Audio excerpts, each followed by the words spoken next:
Here it is, the news about the coronavirus. That's right, the news about the coronavirus.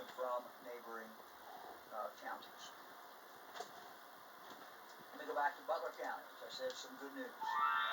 Butler County has moved off the watch list this week. They're still on red, but off the watch list. However, the county continues to be red as it has been. The number of cases in Butler County is still increasing, but at a slightly lower pace than during the previous week.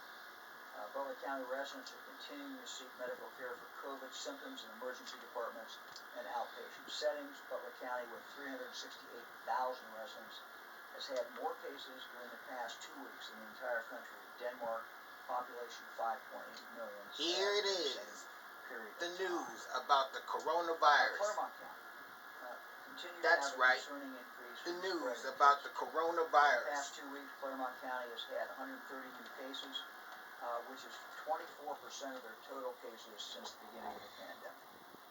Additionally, outpatient visits have tripled during the past 3 weeks. To put in perspective, Clermont County, with 197,000 residents, has had more cases during the past 2 weeks than the entire country of Finland, population 5.5. Almost all of the new cases occur outside of congregate settings, indicating significant community spread in Clermont County. Up to Cuyahoga County, still a critical stage. They are averaging 179 new cases per day, an increase of 49 additional cases per day since June 23rd. Outpatient visits for coronavirus more than tripled during the past 3 weeks. The county is very close to meeting the threshold for new hospital admissions. Some new cases are being driven by out-of-town travel and recreational activities. It's critical for residents of Cuyahoga County to remain vigilant and do all they can to reduce their risk and exposure to the coronavirus. We're continuing to monitor that as well. Back to Hamilton for a minute.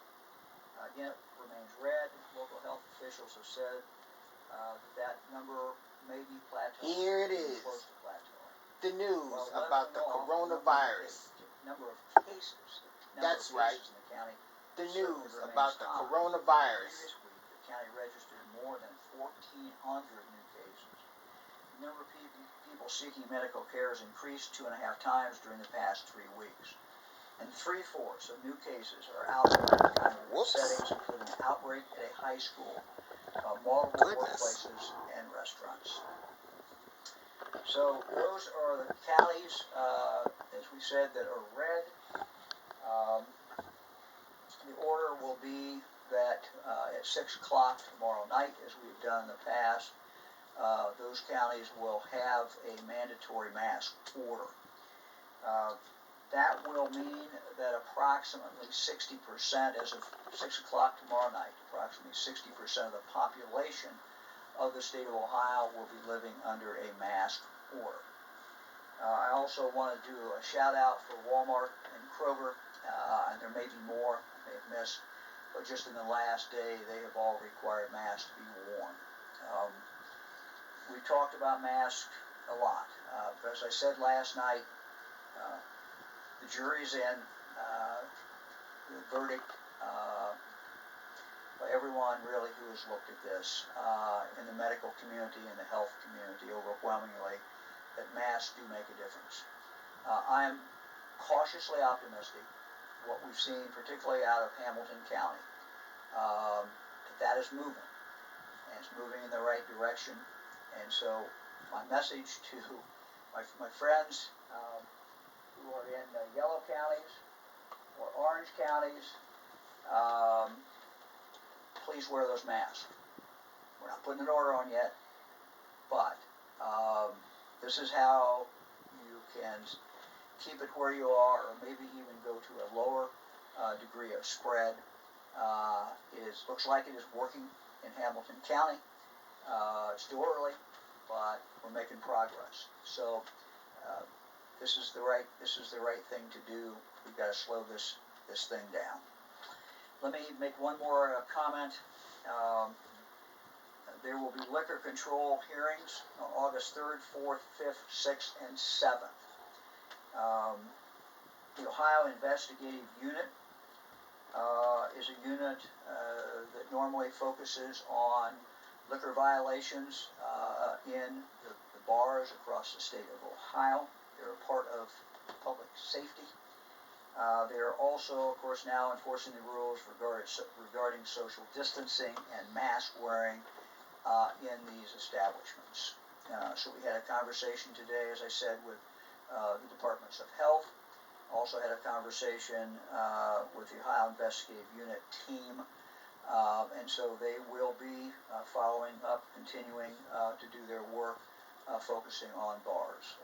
Let me just say, most bar owners are doing a good job, but we do have bar owners out there who are not doing a good job.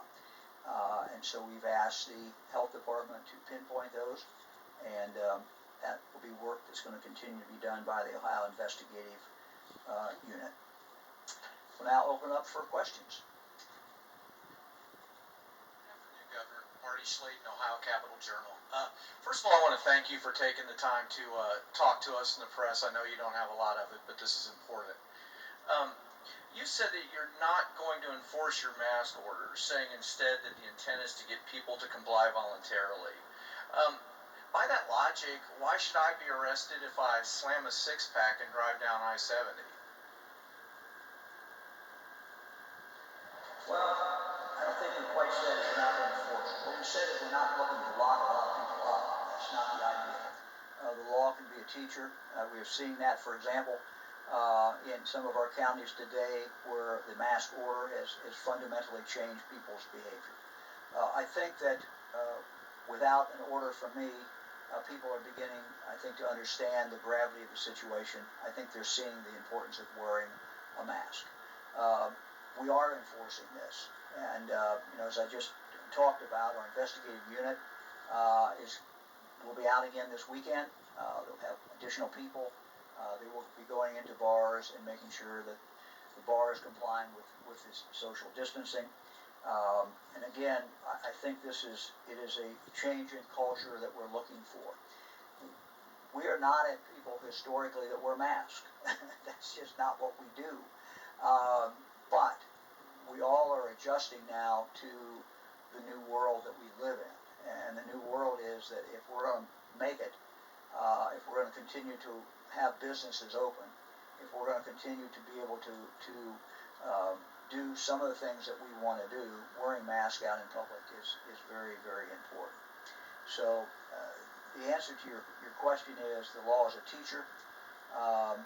We're not saying that there won't be occasions of flagrant violation of this, that something might not happen. So again, we're asking people to do this. I think it's the same situation that you're finding in other states as well, and people are doing it. Thank you. The state now will be under by tomorrow night under that order. Governor DeWine, this is Laura Hancock with Cleveland.com. You've talked a lot about counties needing to work hard to head off becoming purple. You acknowledge that in Southwest Ohio that's been prevented. And I was just wondering what goes into place when a county becomes purple that would be different than when they're red. Besides the mask order, which they already have if they're red, what happens when you become purple? Why is that so bad? We have not tied anything to that, and I go back to what Dr. Thomas said, who was involved in putting this together. We have heard for some time from counties who said to us, look, we're different. We're a rural county. We don't have as many COVID cases, etc. So what we decided to do is to really be able to inform people every week on Thursday, it looks like, and we're going to tell you where your county is. And as Dr. Thomas said, this is an early warning sign. This is like getting a weather report. This is saying, hey, there's a front moving. It's coming. You better take shelter or you better start doing something. What's different about in the weather is that the weather we can't do anything about. We can take shelter, and that's about all we can do to impact the weather. In this case, we can do something with this information, not just take shelter, not just look outside and say, hey, it's going to rain in an hour. I won't go out and water my plants because they're going to get rained on anyway. But it's very different with this type of information. This type of information is usable. And what it really says to people is, this is where my county is. So I know that right now, around Ohio, there are people who are said, well, that can't be. They look to their spouse and they say, well, that can't be. Our county can't be red. Well, they are red, and they're red for a reason. And they're red because we are seeing these early indicators. And so this is to inform people in Ohio, in a specific county, here is what your situation is. And what we're starting to see is, look, it's early, but what we're starting to see, for example, in Hamilton County, some in Butler County, other counties, is they're starting to get it and say, okay, we do have a problem. We don't want to be Florida in 3 weeks or 4 weeks. And if we don't want to be Florida, we got to do something now. So it is to inform people. I'll go back to something that I've said time and time again. I said this last night. We fixate a lot. I understand that, on what Mike DeWine orders, or what the health department orders, or what your local health department orders. But the truth is, no matter what I order or don't order, the most important players in this game are the 12.7 or so million people in the state of Ohio. You control where Ohio's going so much more than I do. And we have these colors because we want to be able to tell you, for example, Central Ohio is red hot. We want to be able to tell you Southwest Ohio, we have some challenges here. And then we got a surprise problem. If you're in Scioto County, you may not have seen this coming, but this is an early warning. Hey, we got a problem in Scioto County. And you could go around to Athens, and you could, every other county, Richland County. And so that's the purpose of this, is to inform the public in that county so that they can take action. And we ask them to take action.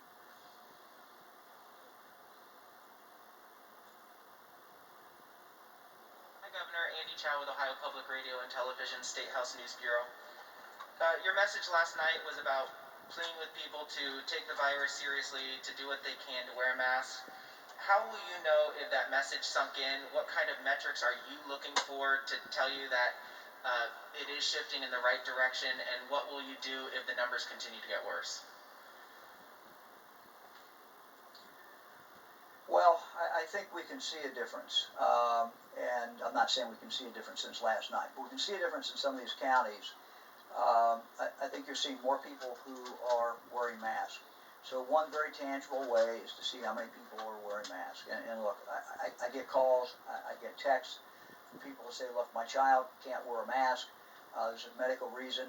So I would just say, look, if we're all in this together, if there's a child or there's someone who's not wearing a mask, do not assume that they are in defiance of what the order is. And don't assume that they don't care about other people. So, but I would say, the vast, vast majority of us can wear a mask, at least when we go into a store. And that's really what we're asking people to do, to make a minimal commitment, a minimal sacrifice, a short-term sacrifice for a long-term gain. And the long-term gain is kids will be back in school in the fall. Long-term gain could be our kids can play football, our kids can play basketball, whatever it is. Look, we don't know what the future is, but we can impact that future, certainly by what each one of us do. So that's really what we're looking for. We're looking for people and what they do every day. And again, when I see significant companies in the state of Ohio who are saying, you come into our retail establishment, you will wear a mask. Everybody's starting to get it. And again, you may have a small number of people who for some reason can't. God bless them if they can't wear a mask, that's fine.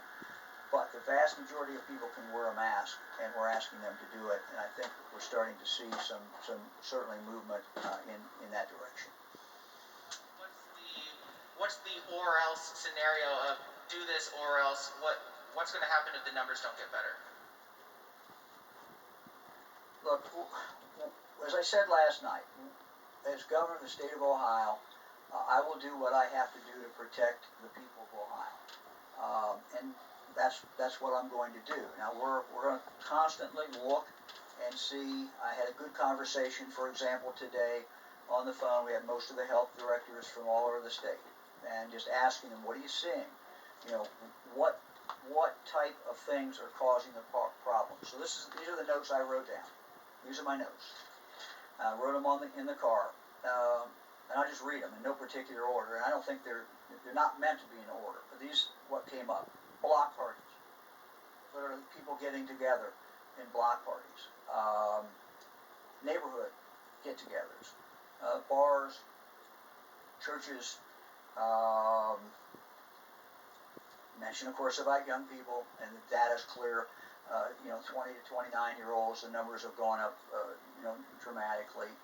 Travel, people coming back from traveling, and from hotspot states, restaurants. These are just some of the things that I wrote down. John, I don't know if you had any more. You were on the same call I was, Yeah. but It was, look, it's as you listen to that list, and I heard, I was listening to the same call the governor was, what people are saying is that what we're hearing from health officials is just people's individual responsibility. That in some cases, they're not living up to it in the sense that they are not following the rules that we all have encouraged people to follow of the distancing and not gathering together in large groups.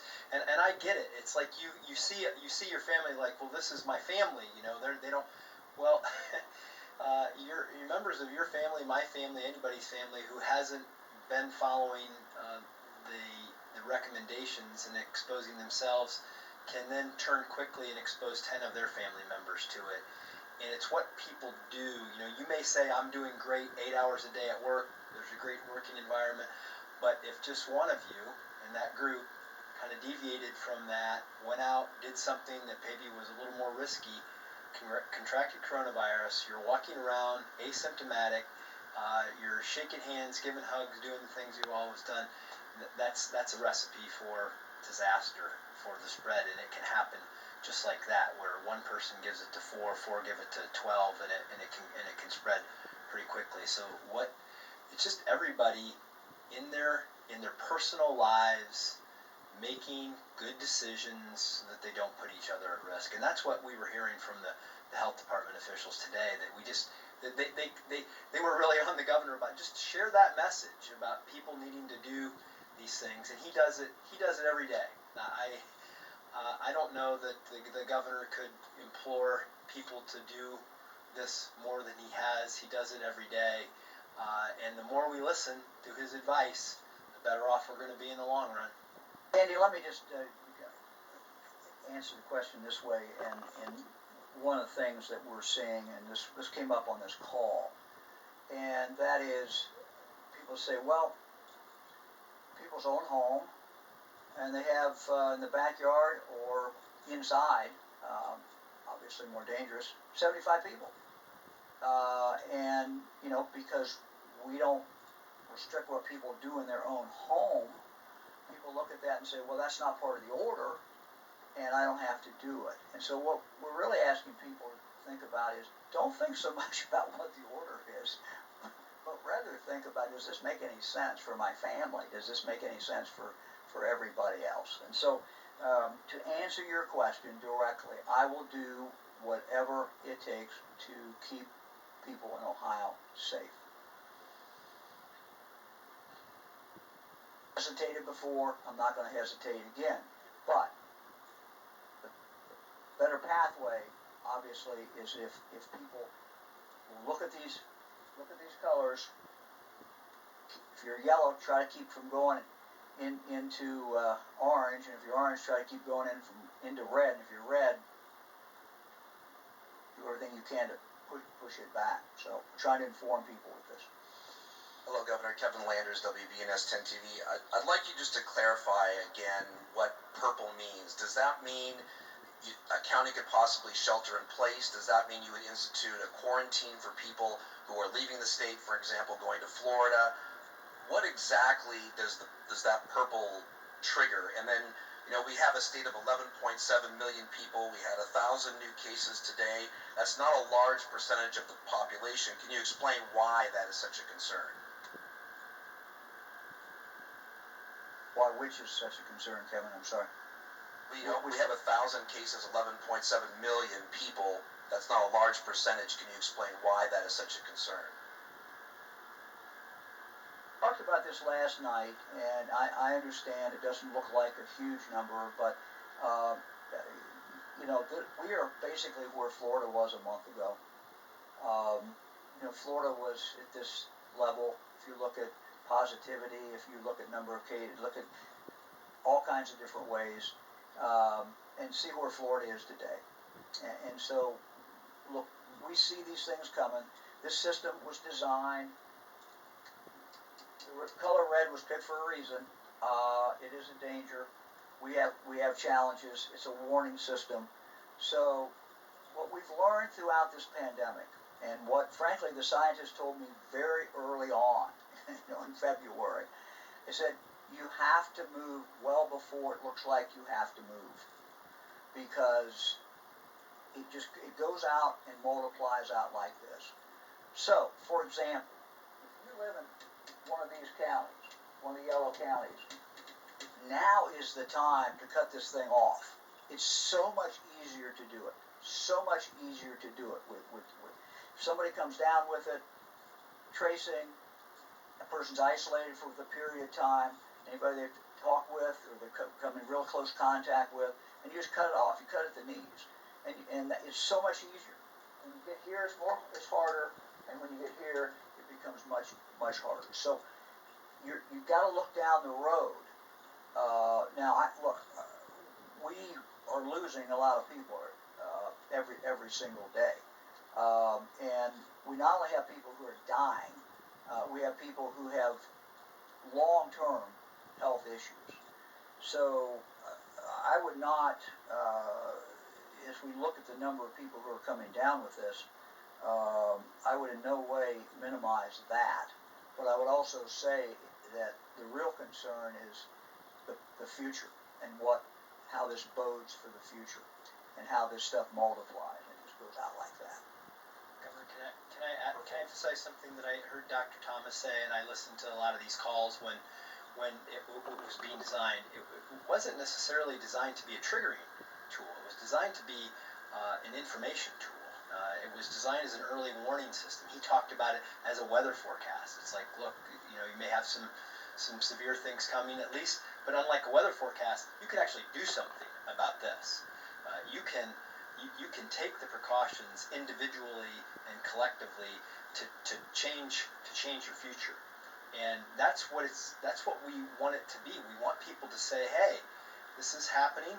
Maybe I ought not go do that family reunion or whatever it might be that we thought was a good idea a few weeks ago, because we're seeing a spread. And hey, there's a lot of 20 to 29 year olds in this group. We know that they've been out doing a lot of things. They could be asymptomatic. Maybe we ought to rethink what we're going to do. That's what we hope people will use it for, to inform, making better personal decisions, taking more personal responsibility in the ownership of the solution. So, for example, if you're in Hamilton County today, you know more, a little bit more at least, than you knew this morning. And what you know is, hey, we're doing a little better. Maybe some of these things that we're doing and we're putting in place, and the mayor and the county commissioners and other people are urging us to do, maybe some of that's working a little bit. And you know that at least you've slowed that rate of increase down. That tells you something. And it tells you something if you're inside other county and you say, I didn't know that. I didn't know that this was bad. So again, these are indicators for people to be able to react to. The question, the next level, the fourth level, we have nothing tied to that at this point. Doesn't mean we might not in the future, but we have nothing tied to that at this point. Hello, my name is Susan Kratzer with Hannah News Service, and I was just wondering, what's the National Guard, what's the status of their operations right now, and do you have any plans for once aid from them ends in, certain areas like nursing homes, will there be just any kind of support after them? National Guard is today, I believe, doing some community testing, the pop-up tests. They also are in nursing homes. They're gonna stay with the nursing homes, for another week or so. They're making very, very good progress with the staffs there. We then will, at that point, move to a different system as far as the nursing homes, as far as the testing, where every nursing home will be required within a certain number of days to completely test all staff members. And that will be up to those nursing homes to do that. We will monitor that, and we will monitor the results. The guard at that point will move more out into the communities.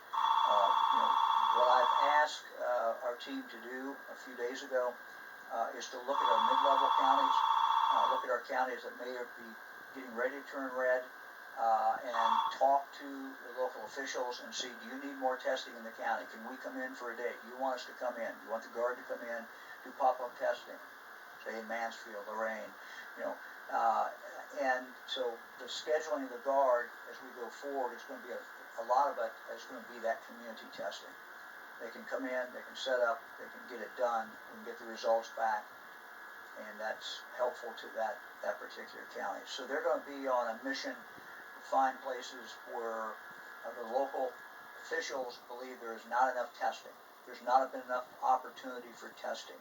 And so again, if anyone's watching this today from a county, and you don't not think that there's enough testing in your county, talk to your local health department. If they don't think there's enough testing, they will be in touch with us, and we will come in with the National Guard.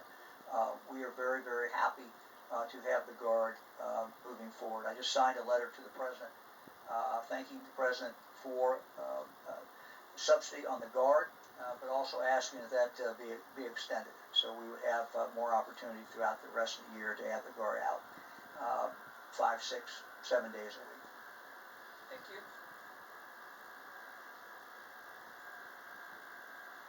Hello, Governor. This is Luis Gill with Ohio Latino TV. Governor, I would like to go on the same line about your speech last night. It seems like you were torn delivering your speech. What's the right thing to do for Ohio and Ohioans? So many people were not expecting. They don't know what to expect, but they were not expecting for you to come out and just simply ask, wear your mask. And in short, is it up to us, if all to Ohioans, to come out of this crisis? And in short, what do we got to lose? It's just to wear the mask for 3 weeks or 4 weeks. Well, listen, I was torn. I guess anybody in this position is torn. You always wonder, what are the things to say to people. But we scheduled that. It's the first time since I've been governor